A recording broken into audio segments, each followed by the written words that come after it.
Ladies and gentlemen, welcome back to Art of MMA. I'm Mike Ginn. That's the mechanic, Brandon Cuttino. And joining us this week, of course, you already know him from Kicking It and this show every now and then. I'm talking about Tim Wheaton. Tim, thanks for joining me. And the mechanic, how are you today?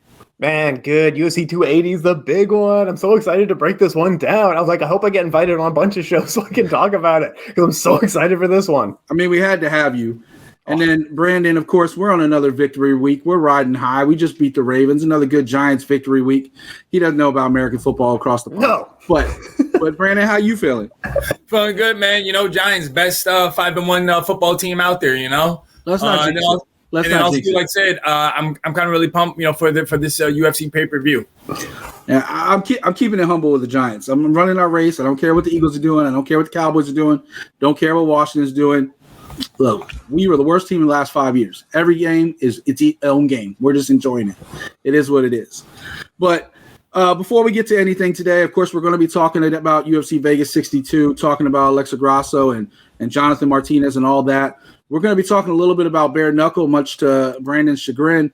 And then we're going to finish up making our preview and picks for the big one this weekend, UFC 280. Finally, we got Oliveira and Makhachev. We got Sterling and Dillashaw. A lot to talk about there. But you know what it is. Go ahead and head over to FightersFirst.shop. Get the latest and greatest merch. Get the mechanic merch. Get the Kicking It merch. And you're on this show. You might as well get the Art of MMA merch while you're at it. Let our apparel be a part of your story. Go ahead and head over there and get your favorite merchandise. Gentlemen, we got a lot to talk about, so we're going to jump right into it today. Right off the bat in the intro, before we even get to UFC Vegas 62, a couple news headlines kind of crossed my page. I wanted to get your thoughts real quick. Clarissa Shields, of course, we know her from PFL, got a big win, got her revenge on Savannah Marshall from back in the day, like when they were amateurs, like 10 years ago. Brandon, is she the greatest female boxer ever?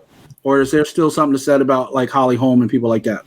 Nah, Clarissa Shields, man, facts, 100%. She's the GOAT, saying 2-time gold medalist, undisputed, and not just one division, not just 2 divisions, but 3 divisions, undisputed champion. She's out there just basically collecting belts. And I said she went up against somebody like Savannah Marshall, who's a power puncher. And what did she do? She didn't shy away from that. She stood right in front of Savannah Marshall, closed the gap, stayed there. And like I think Savannah Marshall popped her with a nice right hand in the second round. But Shields did not fold. She stood right in there, and she just made better angles. Tim, what do you think? Clarissa, I think Layla Ali was Cyborg's 1-0 boxing. Well, Cyborg, you can tweet at her. She'll definitely respond. But Layla Ali used to kind of have that title a little bit. But no, I think Clarissa Shields is clearly the one. She's united the 4 titles. She's beaten everybody who was meaningful in her time. She's jumping over to other sports just to pass the time. And I think with this Savannah Marshall fight, which was good about it, is that her story is finally starting to really cross over. She's getting pushed over the top in this one. Like we live in the fight space so much that we don't talk to people outside, but this one actually crossed over quite a bit. So yeah, I think she's finally growing into a star. All-female fight card too. Yeah, there's a lot of good to come out this weekend. But yeah, good for Clarissa Shields. There's a lot of boxing this weekend. Deontay Wilder, all that stuff. Devin Haney. Like there's a lot of good boxing this week. We're mixed martial arts. We talk about it all, not just MMA. But yeah, there was a lot. I think the only debate to me is that her weight class is kind of thin. Like as far as competition goes. Savannah Marshall might have been the last test for her. You know, she's never going to fight a Katie Taylor. She's never going to fight Amanda Serrano. Like she's never going to fight some of these other up-and-coming female boxers or steady like names because she's a little too big. I mean, Layla Ali ain't coming out of retirement anytime soon. I can see Holly Holm maybe going up in weight class, but she could also go down in weight class and fight Katie Taylor or somebody. Like, I don't know. There's a lot to be said, but I think in this era, I think she's definitely the best ever. And then the one other thing kind of crossed my headlines is that I didn't realize Lance Palmer is now a free agent. He fought out his last fight in PFL was his last. He didn't make the playoffs, obviously, so he's free agent. And he has no interest in going back to PFL. He wants to expand his horizons. He said PFL doesn't look like they want to sign me and I don't want to go back. He wants to see what else is out there. He's a 2-time champion, but he says it doesn't mean anything because he hasn't fought some of the best from Bellator or UFC. Where do you think Lance Palmer ends up, Tim?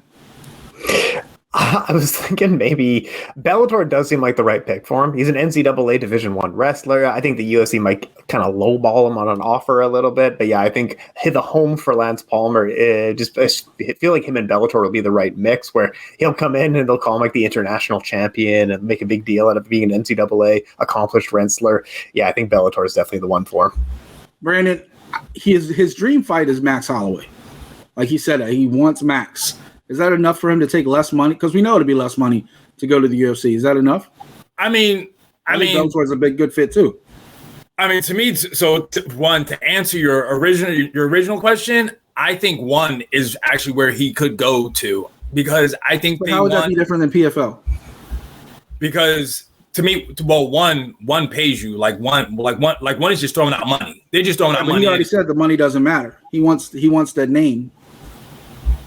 All right, then that's what he'll do then, man. If he wants to take less money than the UFC is where he'll go. But where I think he will go will be one, because I think one will give him money, and like I said, and I think he could be a star for them for the American market on Prime. I mean, that's a good point too. I personally think he's going to Bellator. I think that's where he'll end up, because he said the Bellator featherweight division is stacked as well, which we know it is. Brandon and I talk about it all the time. But he does have that dream match of Max Holloway, and the only way he gets that is obviously if he goes to the UFC. So we'll see what happens with him. Mm-hmm. Let's go ahead and jump into this show, though. We got UFC Vegas 62 just happened last week, and Alexa Grasso knocked off Viviane Araujo. I'm going to say it right one time. One time I'm going to say it right. Jonathan Martinez with the destruction of Cub Swanson. Your boy went 3-0. Now I'm only percentage points behind Brandon, catching up a little by little. See what Tim can do in his picks later today. But a fantastic card. We're going to go ahead and start right off in the main event. Alexa Grasso just showed that she's elite. I mean, she showed she's on a different level right now. Her boxing looked great. Tim, you're our guest. Tell us what happened in that fight and give us your thoughts. Alexa Grasso did Alexa Grasso things. She was out striking. She was grinding when she needed to. She was getting the job done, landing at will. Like, this is a very much Alexa Grasso fight. If you've seen her fight before and you've seen her win before, this was right in her brand. I don't know if she's next for Valentina Shevchenko. As Alex Soto would say on Crossing Borders, fight like a Mexican. She was getting in there. Yeah, stand in the box and fight. Yeah. She's a great fighter. I really quite like her for a myriad of reasons. And then she did say that Manon Fiorot... not home, huh? No, she's out. And Caitlin Chookagian do need to face off, but she said that she would wait for Fiorot and Chookagian to figure out who the top contender is, and then she'll take the next in line. So she's not going right for the champion, at least when I spoke to her. Yeah, Brandon, like that was one thing that caught me off guard. You used to seeing people like want that title shot, want that. She's still being patient. She thinks she has to work to go. It's her first main event, her first 25-minute fight. What do you think of her performance? Yeah, no, it was a good performance for her. It wasn't it wasn't an exciting fight, but that's what happens because of her opponent. Like, her opponent is somebody who it's hard to look impressive against because she's a tough person. She will take shots, she'll take damage, and she'll walk forward. But the thing I liked about Grasso was that, again, I remember in the lead up to the fight, I said that she had the skills to win this fight. But the thing was did she have the IQ to not make mistakes for 25 minutes? And that's what happened. You saw in the second round, she was taken down. But then after that second round, she was able to use her takedown defense, keep the fight standing up where it is that she needed to be. And again, and also I don't blame her for wanting to say that she wants to do another five round fight, because again, going from 3 rounds to 5 rounds, like, people might not think it's a big difference, but it is, because your thought process, your preparation is all different for going from 3 rounds to 5 rounds, and that's what she wants to do before she's ready to go before she's ready to go for the title. I mean, let's be real. In that division, Valentina is the boogie woman, right? Like, people think they're ready, but then every time, I mean, Talia was the closest fight we've seen with Valentina in forever, and quite honestly, now there's talk about Valentina taking a super fight, doing some other stuff. So Alexa knows it's going to be a while before she ever gets that fight, regardless if she wants to. So if she wants to stay active, yeah, let Caitlin fight this weekend. If she wins, then they match up. If not, somebody else. And just keep fighting and getting that experience. But I'll say one thing. you said the IQ, and I've noticed this with fighters that do commentary and fighters that sit there in the studio and analyze other people's fights, like Alexa does, like Brandon Moreno does. They both do the UFC Spanish broadcast, and they do the fight, like, the table where they all talk about the fight, the roundabout. You saw it with Tyron Woodley. I mean, I'm sorry, that got me thinking the Giants. Tyron Woodley. These guys, Michael Chiesa, all these guys that do the announcing and commentating and break down other people's fights, they tend to have a pretty high fight IQ because they're constantly basically watching film, doing it live. They're constantly breaking down people nonstop. So I think the ceiling for Alexa Grasso is unlimited because she can do a lot. I'm not convinced yet she can beat Valentina, but I do think she would make it a scrappy fight, and that would be a fun fight to watch. Over in the co-main event, this is where I got Brandon last week. Jonathan Martinez, man. I don't know whose leg was hurt more, Cub Swanson or Herb Dean, but that was for Brandon. Anyway, but Jonathan Martinez did his business, right? He came in, chopped him down. And just, it's almost like, Cub coming from the WEC back in the day. That was almost like a WEC fight. That was like a WEC style fight where they kind of went at it. Brandon, what did you think of that fight? It was a good fight. I mean, Cub Swanson. I want to say, like, with Cub Swanson, we wasn't sure how it is that he was going to be at 135. We talked about that. It seemed like he did make, he was able to make the cut. He looked good. Yeah, the only thing was, to me, man, it looked like he was just throwing one shot punches. Like, he wasn't throwing combinations. And if you looked at wrong one. His opponents, his last losses are against guys who have volume, who put combinations together. And Cub Swanson wasn't doing that. He was just throwing one shots here and there. And that's when, Martinez would just be ready for it. And boom, he would just get his counter run. And he was the one that was throwing the combinations, while Cub Swanson was just throwing one shot. There was no combination, so there wasn't no flow to it. It reminded me, Tim, of when, like I said, WC, like when Aldo just chopped out Uriah Faber's leg, like just chopped it. Like it wasn't even a large volume of kicks on the leg. It was just perfectly placed every time. Oh, yeah, exactly. Like you can shut down a person's leg if they're not defending it properly. And this is an example of that. Whether it's their knee, one of the tendons kind of coming apart, the bruising is so deep that it's to the femur. There's tons of ways to cause damage to one's leg. Although Uriah Faber was a really good one. That's a masterclass in kicking one's leg there. But this fight always sucked for Cub Swanson. This was always just like, this guy is older than he's ever been before. He's taken so much fight damage, even in fights when he wins. He's going down in weight class now. I'm so tired of seeing all of our favorite stars in MMA from back in the day get bludgeoned on the way out the door. This is another one where you're like, man, damn it. I really like Cub. It's too bad, but he's got the Hall of Fame spot already, which is another way of saying he's old. I don't know how the hell Martinez isn't ranked. Yeah, that's a good point. It's a competitive division. Bantamweight is the most competitive in the UFC. But he's won 6 in a row, 5 in a row? Man, bantamweight's where it's at. That is the best division in the world. I think, as we've talked about, even if you add like the UFC, you add Bellators, you had Rise into it, you add Ones, bantamweight's flipping insane. You know what I mean? I'll go a step further. We talked about this before when we were comparing divisions. Internationally, is known for smaller weight classes, right? Like me and Alex talk about Mexican fights all the time, right? There's a handful of like Bam Bam Valenzuela at 185 and Araujo now at 170. Most of the fighters are 155 and down. Yep. And there's a lot of flyweights, there's a lot of bantamweights, and there's a lot of featherweights. And those are the guys that make it to the UFC because that's where they're filling it up from is Asian fighters and Mexican fighters. Yep. Handful of Brazilians in there, but most of them are Asian and Mexican. And when you get to those divisions, they're so deep internationally. But Cub, Brandon and I talked about last week. How is he going to respond to that weight cut? Brandon made his fight pick with Minifield for the exact same reason. But for the opposite side, because, here is, Christian going into a different division, and Minifield was clearly the bigger and stronger dude, and it showed, right, when he knocked him out.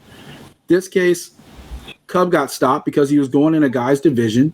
He's coming down. He should have been the stronger guy, but he wasn't the faster guy. Nope. So that was a fantastic finish. And poor Herb Dean, I'm not even criticizing him like the whole internet did.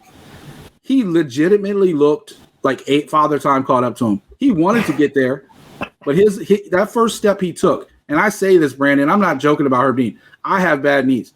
I shouldn't have told you that. Now you're going to go after him when we fight. But look, I got bad knees. I know that first step is a bitch. That first step, once you're going, you could get there. But that first step, Herb Dean was like, oh, God. And then he kind of went in and tried to stop it. That was not a late stoppage from Herb Dean. He just couldn't get there. He was too far away, and he was trying to get there. So internet layoff. Herb Dean is like 50 years old or something like that. Get the man a rest. He's been doing this a long time. Oh, man. Also on that card, Todorovic took care of business, got the TKO over Wright. Asanyo keeps turning back the clock, got the win over Victor Henry. Brandon, your pick you want to talk about real quick? Alonzo Menefield with the big knockout against Sirkunov. Yeah, I mean, it was just power, man. Just put those hands on him, and, he got in and got out. Martinez got the split decision win over Brandon Davis. Anybody disagree with that one? I thought it was a good call. No, I don't agree. I don't disagree with it. Yeah, it was good. Jacob Malkoun. I don't know what to make of Nick Maximov. Like, Jacob Malkoun got the win. Maximov had his first loss. Then he bounced back really strong. And then he didn't look that great in this fight. Malkoun just kind of took it to him. Joe Anderson Brito looked great again. Got the rear naked choke over Lucas Alexander. The ladies, Pierre Rodriguez got the win over Sam Hughes. Tatsuro Taira. This guy is a phenom. He got the win over Vergara with the armbar. I swear to God, this kid is going to be, I don't care if it's flyweight or bantamweight. This kid is going to be a star. Tim, you He's 22. 22 years old. What the fuck? 22 years old, 12-0, undefeated, man. But and Brandon and I talked about it. He didn't go through Dana White's Contender Series. He didn't go through any of that. 10-0, he got signed. He didn't he got signed. Yeah. You knew something was special about this kid, and he just keeps on showing it. Pete Rodriguez also got the win over Mike Jackson. Hopefully this is the last of Mike Jackson. We keep saying it. He finds another way to get a decision overturned and just sticks around. I don't know what it is. It's like he fights in one. I don't know. But Tim, any final thoughts on this card? Anything stand out to you really enjoyed watching last weekend? Like you were talking about with Nick Maximov, of just I don't know what to expect when this guy turns up. That's what we were just talking about. Anything above lightweight, who knows what the hell you're going to get. Is he trying to get cut on purpose so he can follow Nick Diaz wherever he goes? Sure, why the hell not? He is a Diaz guy. Yeah, he is. He replicates the talking pattern. But yeah, anything at middleweight, if you ever go onto a UFC card and it's a bunch of middleweights, let's tune in next week. You got to get the bantamweights, lightweights, flyweights. That's what we're really after here. That's what the men are after here. I am praying 280 is good, but man, some of these fight night cards steal the spotlight. We talked about it at 279. The fight night card before and after were both better. Brandon, what do you think of this card? And I just wanted to give praise to Grasso. Like I said, I think she can really be a big star for Mexico, and let's just see what's next for her. You know, we talked about last week about how deep that strawweight division is for the ladies. And shout out to Piera Rodriguez. She just keeps winning. She keeps on winning. She's still undefeated. They're going to have to keep giving her bigger names, and I don't know if that's going to be a Michelle Watterson or an Angela Hill or somebody like that, but you give her somebody. Sam Hughes was a nice, tough challenge. Now give her a contender. Give her somebody up that food chain because she's definitely earned it. All right, we're going to change gears now. Go on to Battleground. We got a third member in the cage with us this week, Tim Wheaton. I'm sure he's going to knock Brandon out just like I do every single week. But this week we're talking about Bareknuckle. I know Brandon hates it, but I actually have a good reason for talking about it. They actually had a relatively big card in Denver last weekend for their sake. They had a multitude of former MMA fighters, not really ones you kind of know, like household names, like they had Ben Rothwell the week before. But it got me thinking. They run events almost every week or every other week. They're running events nonstop, especially since Triller dumped a ton of money into BKFC. You got Jorge Masvidal running bare knuckle MMA fighting. You have bare knuckle championships, which is another bare knuckle boxing situation. They keep trying to build up this, and I hate to use the word, but quote unquote blood sport, when MMA and other promotions have done so many years, kickboxing, Muay Thai even, of trying to regulate things and make them safer for athletes. Here's a sport that's going the opposite direction, trying to get Tim, you never look so great. Trying to get noticed, right? Like they want to stand out and they want to make headlines for the wrong reasons. I keep saying they'll never be there, but then next week they're still there. I said they'd be done in a year. Then they signed Paige Van Zandt. They signed Rachel Ostovich and all the ladies. They got homegrown stars like Britton Hart. Then you got, the guys like Joey Beltran and Dat Nguyen and now Big Ben Rothwell and all these guys making names. Hector Lombard and a bunch of former UFC fighters and Bellator fighters have made that jump. Brandon, I know you hate this subject, so I'm going to start with you. Will any bare knuckle ever make it mainstream? And we keep thinking it's going to die, but it keeps sticking around. What is the future of bare knuckle?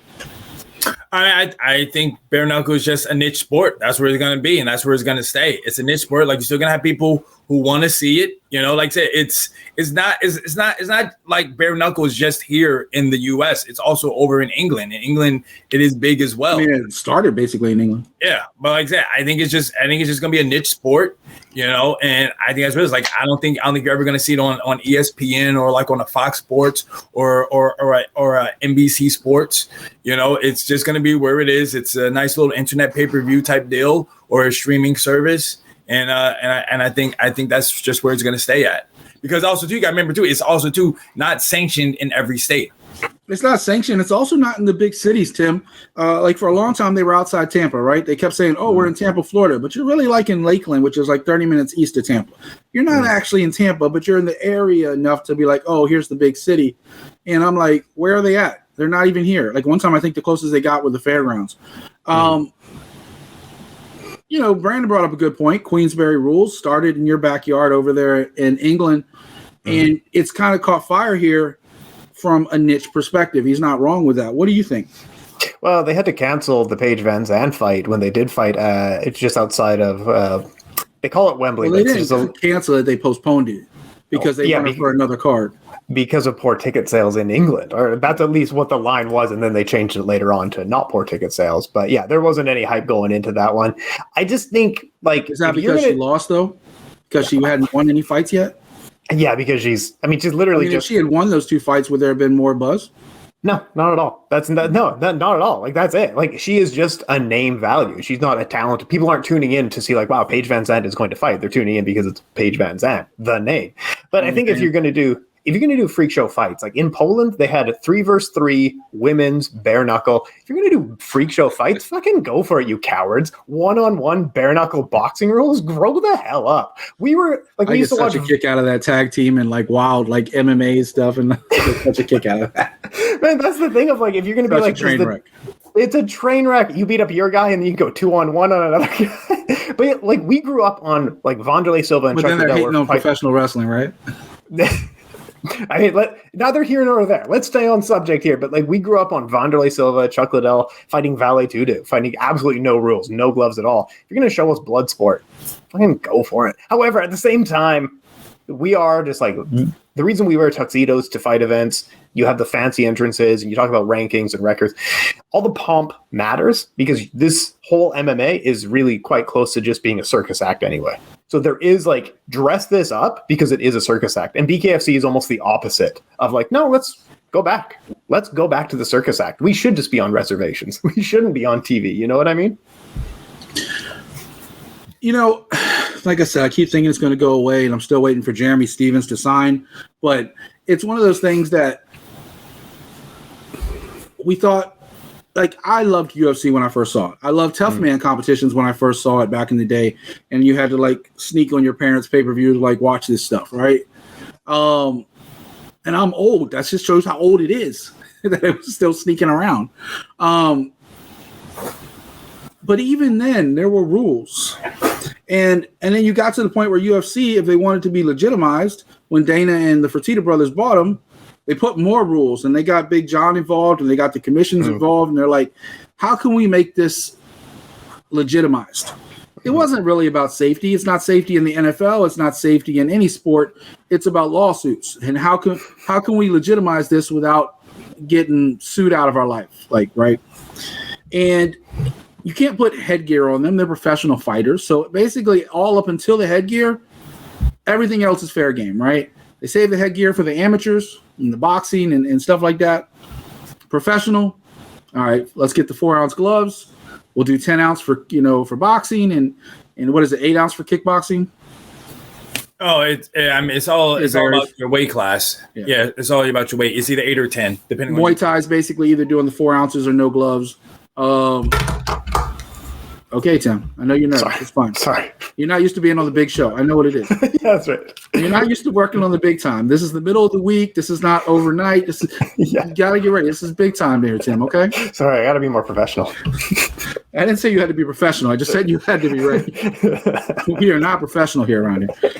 But look, here's the deal. BKFC, especially, more than any of them, has Triller money now. Triller bought into him, merged with him. Triller's still doing a number of other events and circus events, if you want to call it that, Tim, with their triad boxing and Peter Belfort and all these other things. They started with Jake Paul. Now they're doing different things. Their money is suspect at best because even Jake Paul said, you really can't afford to pay me. You're making that shit up. You still owe me money from this event back in the day. But then they find money to buy BKFC. BKFC has since moved basically out of Florida, and now they're moving around the panhandle and the lower part of the United States. I keep saying they're going away, but here they are. And we saw that with the UFC for a long time. People said it wasn't going to last. And 20-plus years later, here they are. Like Brandon said, if there's a niche, there's a crowd. There's a fan base. And they have one. They have a fan base that wants to see blood. The picture we used for this profile is of a beautiful uppercut during one of the fights from Denver. You know what? There is skill in this. This is not people that can't fight. These are legitimate fighters, whether it's been from MMA or boxing. I mean, I used to watch Datwin box, and he was amazing. He just wasn't good enough to be a champion. Which, I mean, for boxing, actually, maybe he's not that good. But that's nothing. Anyway. All I'm saying is I think it's going to stick around. I don't think we'll ever see it on ABC. I don't think we'll ever see it on ESPN. Well, ESPN maybe on like ESPN Plus or something. I wouldn't put it past them. But I don't think they're ever going away anytime soon. And I just think there's more of these promotions popping up, which is giving it more legitimacy. Brandon, you want a final thought on this one? Nope. All right, Tim. Final thought. Yeah, I think we're kind of seeing. I knew Brandon was going to say that. I just had to do it. I think we're seeing the effect of the UFC is so big in the MMA space that you can't get a good number 2 going anymore.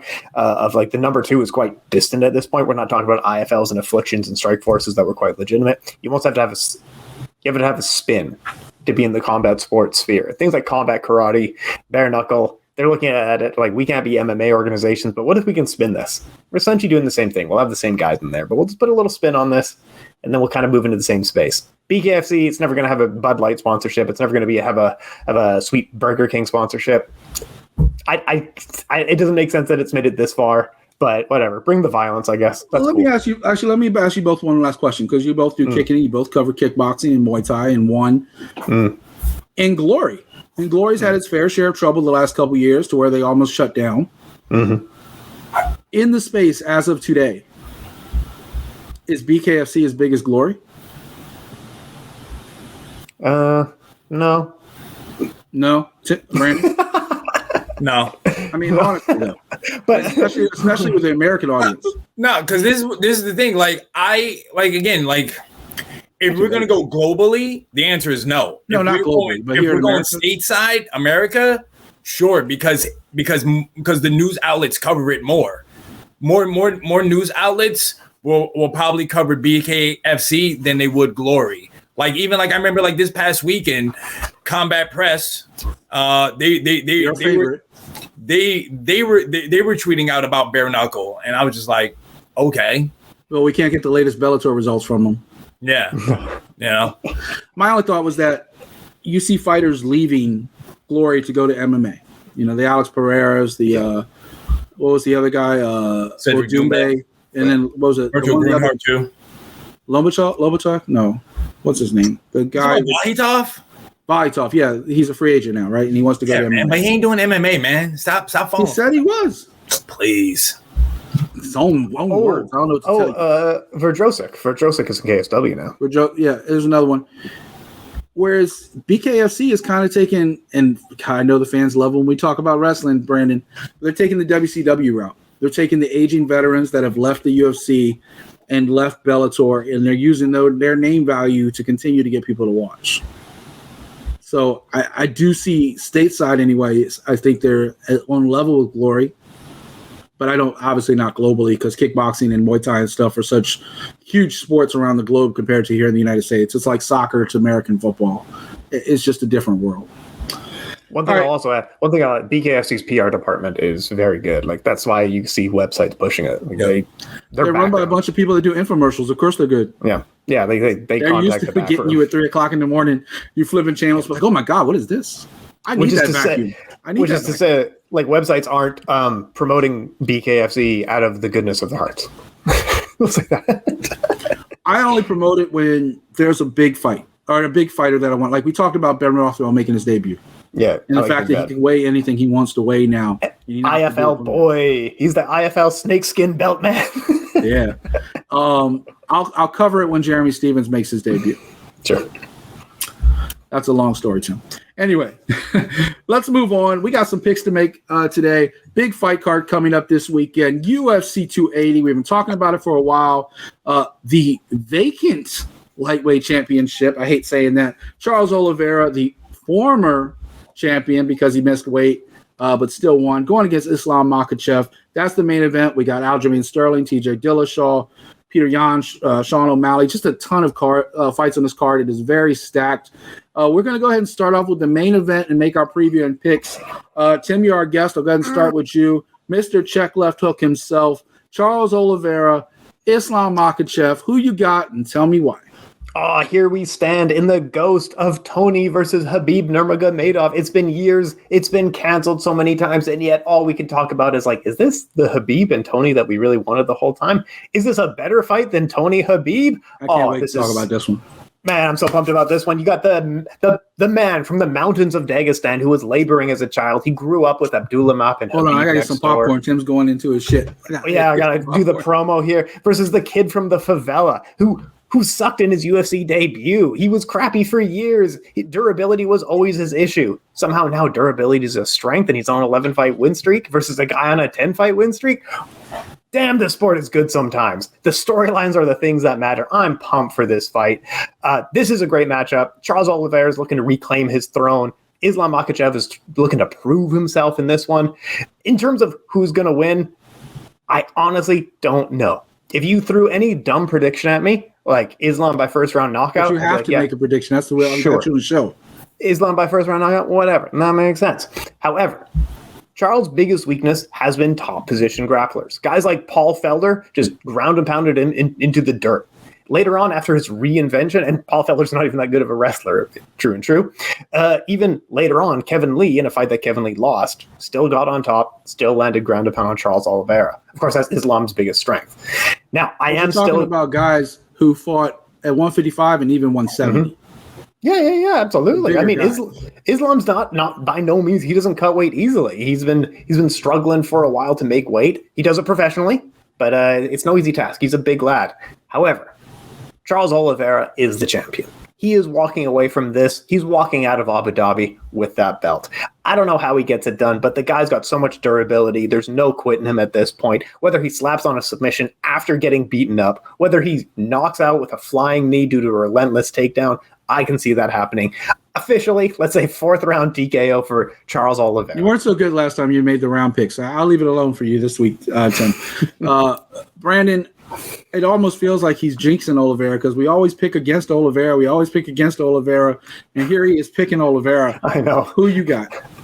I mean, well, I don't always pick against Oliveira. Nice try, buddy, because I picked him against Gaethje. I only picked against them against Poirier, and I did pick him against Chandler. In fairness, people keep picking against the Giants every week, and we keep winning too. So go ahead.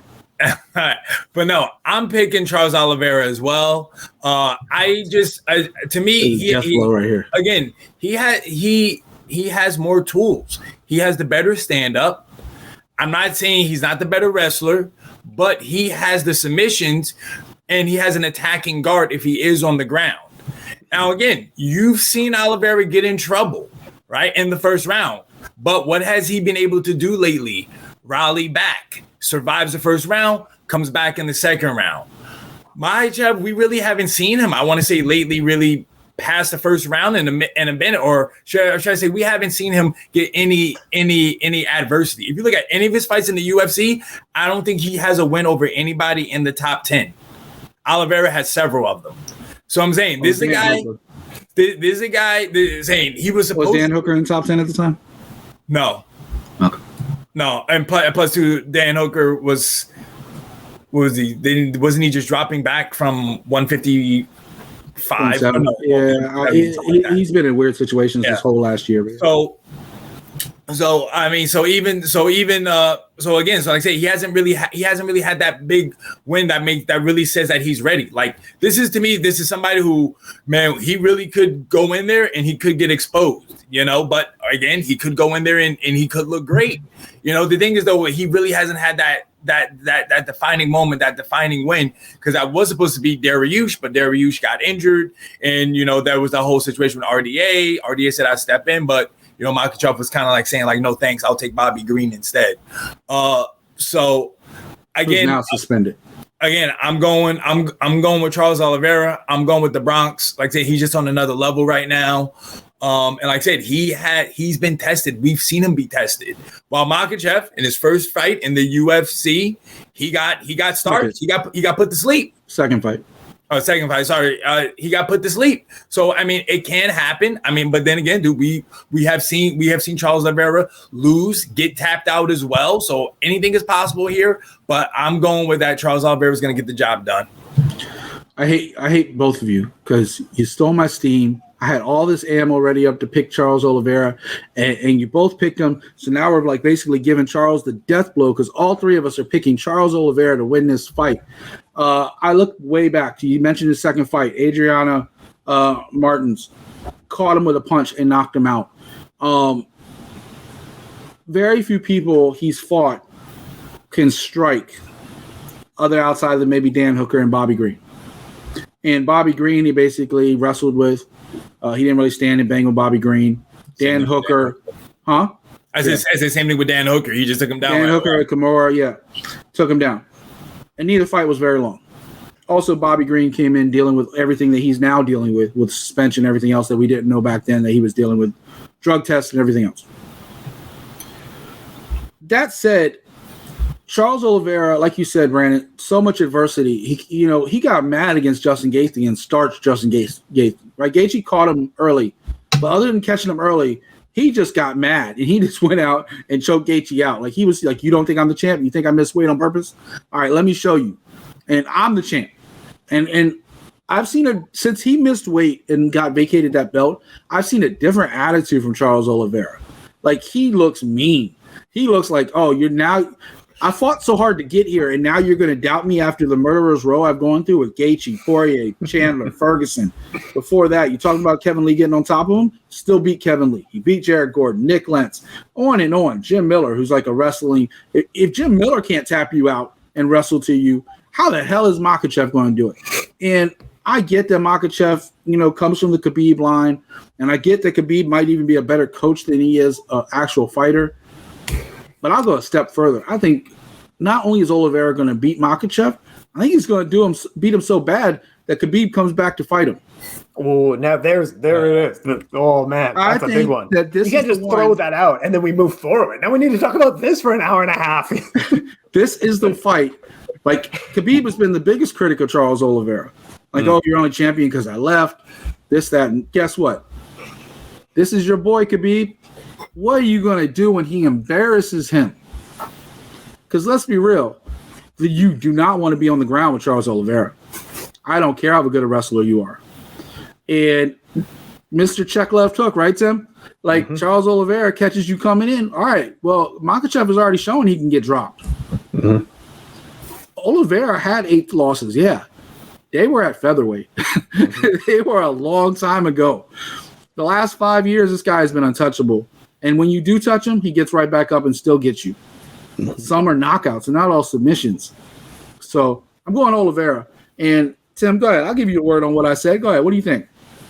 Man, Khabib maybe has the best, you guys know this, storylines are maybe more important than the actual talent in the ring or in the cage quite often. That's why people keep talking about Conor McGregor. This is why people keep talking about Conor McGregor. Khabib also got that same rub of like, this guy had great storylines through and through his entire career. If he comes back against Charles Oliveira, just add the storyline to the pile. He's maybe one of the... too. Sorry? He'll lose to Oliveira too. Oh, no. See, that's a different one. I don't know about that one. Islam is not... Even Conor got Khabib in a guillotine for a second. Yeah, I mean, Conor. I have no compliments for Conor. He's a nice kid. But I'm saying, even Conor had his moments early against Khabib. And it was like around the third round, he started getting real tired, and Khabib wore his ass out from the wrestling. You're not going to wear Oliveira out on the ground. I like Oliveira. If Oliveira could start the fight on the ground like Fabricio Verdum, just fall back and be like, come on, that's what he would do.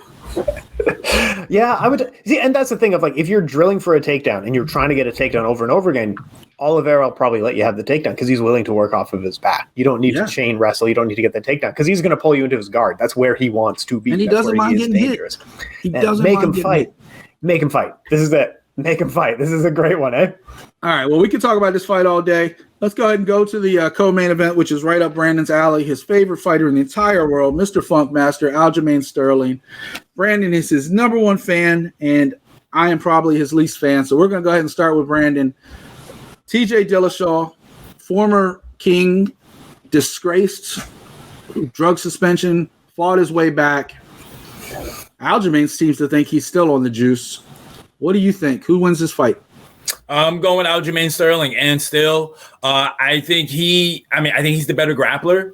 Like I said, I'm not saying better wrestler. I'm saying better grappler. I think they both have good wrestling skills, but I think Aljamain Sterling has the better submission, so that makes him the better grappler. And usually, like I said, he doesn't really wrestle for takedowns. He wrestles for scrambles because he wants your back. And once he's on your back, as you saw in his last fight with Peter Yan, he can stay there. He can pound you out, or he can look for his submissions, and he can rack up points there. I say Aljamain gets the job done. This fight probably goes all 5 rounds. But I will say, though, if he does try to get cute and he tries to stand with TJ Dillashaw, he could get caught because, like I said, TJ Dillashaw, to me, is the better striker. But, again, though, Aljamain Sterling does have the length, so hopefully he can use his length, keep him away, and then, like I said, he can use those scrambles to get his back and control him that way. Tim, you agree? Disagree? What do you think? Man, I like Aljamain Sterling so much. I picked him in the first Yan fight. I picked him in the second Yan fight. Like I just like the kid. I really like Aljamain Sterling. He's a super talented fighter. Also, the creative stuff of when people defend his takedown and he goes around the back and jumps on the back like Sakuraba used to do. Super talented, super creative, super inventive. His striking looks wonky. He's actually not bad on the feet. He's very long. He's a very dangly man. Nice head kicks. He's got some good work on the feet. He seems to see things coming. He seems to usually understand what's going on. TJ Dillashaw, look, we can talk about cheating. That man did his time. He's shed his skin. He is snaking his way back into the title shot, folks. He's getting right back in there. In his last fight against Sandhagen, we got an idea of where he's at physically. He has the makings of what he still used to have, which was digging deep when he needs to. He's clearly not cruising towards anything. He is digging deep, and he wants the W no matter where it is. He will reinvent the game plan halfway through the fight. And those quick reinventions on the fly, being able to adjust game plans as you're going through stuff, that's the stuff I really want to see in a champion. I honestly think TJ wins by some god-awful split decision. It's going to be close. It's going to be rough, but both men need the initiative here. Both of these men want to be on top. You don't want to be trading on the feet with each other here. I truly think whoever gets the initiative, it's going to be some ugly split decision, and I'm going to pick TJ. I love Tim. You know why? Because you have to wait till he's done talking to know who he picks. It's still like right at the beginning, and let me tell you why. We got to bury the lead. Follow the whole story until you get to the end. I love it. I do. I love it. And that's why his watch time on his episodes are so long, because people got to wait to see what he says. That's true. Yeah, I never shut up. Yeah, I know what that feels like. Me too. That's why Brandon gives me that look. Anyway, I'm picking TJ as well, and the reason why I'm picking Dillashaw isn't a knock on Sterling's resume. it's a knock on what Brandon kind of said about the fight going the distance. If Aljamain can get TJ in the first couple rounds with some of those slick submissions and on the ground and wrapping them up, like, let's be real. Aljamain controlled Peter Yan early in both fights. Yep. And then after the third round, both fights went way downhill for him. The first fight, obviously, the knee cost him or won him the title, but it was clear Peter Yan had turned the tables in that fight. And in the second fight, Peter Yan turned it up the last few rounds and probably could have won that fight depending on who you ask. I don't think Sterling handles TJ's volume. TJ doesn't stop coming for 5 rounds. He's like a little buzzsaw who's just going to keep coming and coming and coming. And I think he can get caught. I think Sterling could wrap him up in a submission if he catches him. But TJ's the first guy he's fought in a while that could wrestle with him too. And TJ has no problem going to the ground because he thinks he can get back up or grind you out. I have no doubt that Sterling's jiu-jitsu is way better. But I have doubts that his wrestling is way better despite coming from, those Long Island roots with Matt Serra and everything. And Ray Longo. TJ Dillashaw striking with Bang Ludwig, his striking is number one. But his stamina wore down a little bit last fight. That was his first fight back, and he fought a very tough Corey Sandhagen. This fight, Sterling seems to go the other way. Like he starts off fast and then fades. I think rounds 3, 4, and 5 will be all TJ, and he might even catch Sterling early with some of that barrage. So I just don't see anything other than maybe Sterling catching him and getting his back. But if that doesn't happen, I think it's TJ all day. So I'll take TJ in this one. Brandon, what is your fight to watch for this card? I'm going with the light heavyweight fight between Ozdemir and Krylov, and I'm going with Krylov to get the job done. Nice. Why does he get the fight this time? Well, basically because, man, last time I picked against Krylov. I was going to say, because you picked against him last time. I want to know why you picked him this time. I picked against him last time against... Drop Gustafsson. Yeah, exactly, against Gustafsson, man, and he came out and he was just a ball of fire. So I'm going with him to do the same thing against Ozdemir. Ozdemir looked great his last time out, too. That's going to be an interesting fight. Tim, what fight are you looking at? Got Sugar Sean O'Malley versus Peter Yan. Man, Peter Yan, he's out in Tiger. Man, fuck them all. We got Peter Yan. Don't worry about those guys. Peter Yan is out here. He's at Tiger Muay Thai. He's training with Rafael Fiziev. He's sparring with Israel Adesanya for fun. In his spare time, he spars with Alexander Volkanovski. You think Sugar Sean O'Malley is going to show up with a pull counter that he hasn't seen before? Get the hell out of here. Peter Yan all day. That's an easy one. Easy money right there. I talked to you off air. I couldn't believe the amount of experts that are trying to pick Sean O'Malley. No, and all I could think of was Chito Vera's leg kick. And I'm like, Peter Yan throws leg kicks. He doesn't like to, but he will throw them. And Peter Yan is one of the most intelligent fighters I've ever seen. Like, he takes a round or two to kind of figure you out. And then that's it. He will pick your ass apart. I don't understand. I just don't get it. People like talking sportsisms, and when they get into that sort of stuff of like, man, he's the next big thing, he's the big star, he's going to do this. Like, yeah, you haven't seen him fight. You know what I mean? You're just going on hype. I love watching Sean O'Malley fight. He's fun to watch. He's okay. He's all right. But he's not. See, he has not proved to me that he could be the top guy. Only time he fought a top guy was Chito, and Chito took him out. I don't think any of his wins are guys who are even still in the UFC. I think they're all retired or suspended or kicked out of the sport. You know what I mean? hate on him for that because he made the comment, if you're not going to pay me like a top fighter, I'm not going to fight top fighters. That's true. But hear me out. The UFC said the same thing. Well, here's the thing. The UFC will give you very competitive fighters if they think you're a next contender. Think of like Israel Adesanya, who he fought within his first 3 fights, or Conor, of who he fought in his first 3 fights. Patty and Sugar Sean, their first 3 fights are guys who don't even exist anymore. They're out of here. You know what I mean? The UFC knows how talented Sugar Sean is what I'm getting at. This is a big fight for him. I think the guy's been brilliant with protecting his gimmick. Yeah, because he's a star. He's getting paid. He's getting paid a lot of money for endorsements and everything else because of his gimmick. But the toughest fights he has, obviously the Pedro Munoz fight was an eye poke, so it never really got to where we needed. But he was looking good against Pedro. He dominated Thomas Almeida, former contender. He lost to Vera. He dominated Eddie Wineland, but none of these guys are with the top of their the food chain, so to speak. Mm-hmm. So I think they've done a great job protecting him. My fight pick, and there was a lot to pick from, but I'm really excited about this Sean O'Brady fight against Bilal Muhammad. Like I can't even believe this is that low on the card. Like, to me, this should have been. I mean, I get it. Darush and Gamrot's a big fight. For the ladies, Chikagian and Fiorat's a big fight. Mm-hmm. Bilal Muhammad and Sean Brady could be the next contender at 170. Like, both those guys are right there with the argument to made. Bilal Muhammad fought Leon Edwards. It was an eye poke. We don't know what would have happened. I mean, he wasn't really doing great to start that fight, but eye poke took that out of the question. Sean O'Brady, 15-0. Coming off a big injury. Got a big win. Now he seems to be back in the saddle. He's doing a lot of grappling tournaments with Cage Fury. Of course, he's coached by Jonathan Webb, a good friend of ours, who is a former UFC fighter as well, who also trained with Cowboy Cerrone and everything like that. Sean Brady is more than just a jiu-jitsu guy. His hands are getting better every single fight. Bilal Muhammad, we know he can wrestle. We know he can strike. This fight can go anywhere, and I love it. I think it could easily be fight of the night, despite the star power towards the top of the card. I'm picking Sean O'Brady. I don't see how Bilal Muhammad wrestles Sean O'Brady as wide. I mean, Sean O'Brady's built like a brick house. Like, he's so wide. Like, I just don't see how Bilal Muhammad gets him. And I see how Sean Brady can get Bilal Muhammad. Mike, it's just Brady. There's no O. I didn't say Brady. I didn't say O'Brady, did I? Yeah.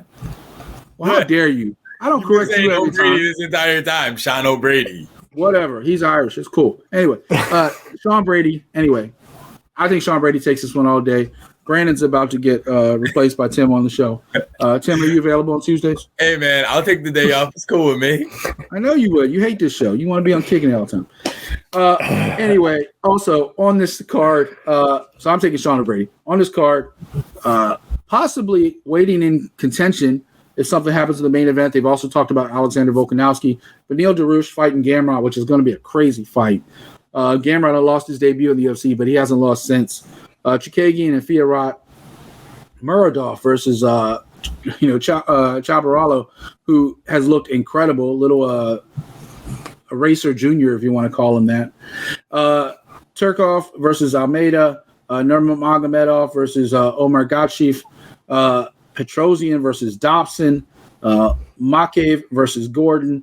And Carol Rosa versus Landsberg. There is a ton of really good fights on this card. On paper, it's stacked. We know a couple won't make it to the fight night, but if it does, this is going to be a long and amazing card. Tim, what are some other things you're looking forward to on this card before we get out of here? Yeah, Muhammad Makhachev gets a nice cruises to a nice victory. The Sean Brady fight is a really good one to keep your eye on. Manon Farrow versus Kaylin Chikagian. The other one was Mateus Gamrot. I think this is a really good fight for him. Beneil Dariush is fine. He's fine. As a fighter, he's fine. But Mateus Gamrot, this is going to be a good win for him to crack into the top of the rankings. Well, Darush is that guy, right? Like, he's been underestimated his entire time. Yeah, you've seen him fight. I think he's properly estimated. Shot. No, he's properly estimated, I feel like. Well, I mean, he's won damn near every fight for the last, 5 years. Like, he keeps winning. He's beat everybody they put in front of him. I don't know what more you can ask from him. I think it's kind of insulting that he's not next in line, that they say Alexander Volkanovski will fight the winner of Oliveira and Makhachev, just like they said the winner of Peter Yan and O'Malley will get a shot at Sterling and Dillashaw, despite some other contenders being in there.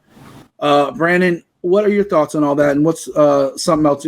What else are you looking forward to on this card? Yeah, I'm looking forward to see how Dariush responds back to his injury. Like I said, he was supposed to fight Makhachev, but then he got hurt.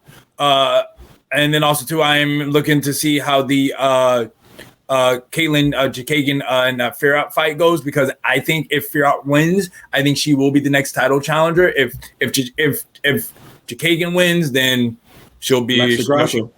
Then maybe she'll fight Alexa Grasso instead. But yeah, that's what I think. So those are the two fights I'm looking for, and of course, I'm looking forward to the Brady fight as well.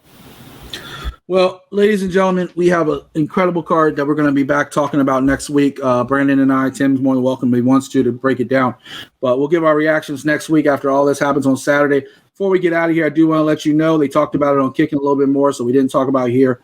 One is on Prime this week, as well as 162. They're actually doing both on the same day, so it's going to be one long fight card because they're kind of breaking up for broadcast purposes. You got John Lineker on there. You got Reese McLaren and Whitson Ramos. So some good MMA fights going on there. So check out one this week. On John Lineker getting that dub, man, coming with those bombs, putting somebody to sleep. Hey, look, he's the one dude that left the UFC on his own. Like, he left the UFC because he wanted to get released. Not because they cut him for any other purposes other than he wanted out. He wanted fights. That's what it is. They weren't getting him fights. The man would stay busy. Here he is now going over there and having the time of his life and won. That's all on the 21st. Of course, UFC 280 on the 22nd. Check out Calf Kick Sports. Of course, Tim's home away from Fighters First. All those links, of course, will be in the show notes. Kicking It comes every other week. And then, of course, Brandon and I are right here every week on the Fighters First Network. FightersFirst.shop. Get all the merch. For Tim, for Brandon, I'm Mike Ginn. This is Art of MMA. Enjoy the fights this weekend. We'll see you soon. We're out.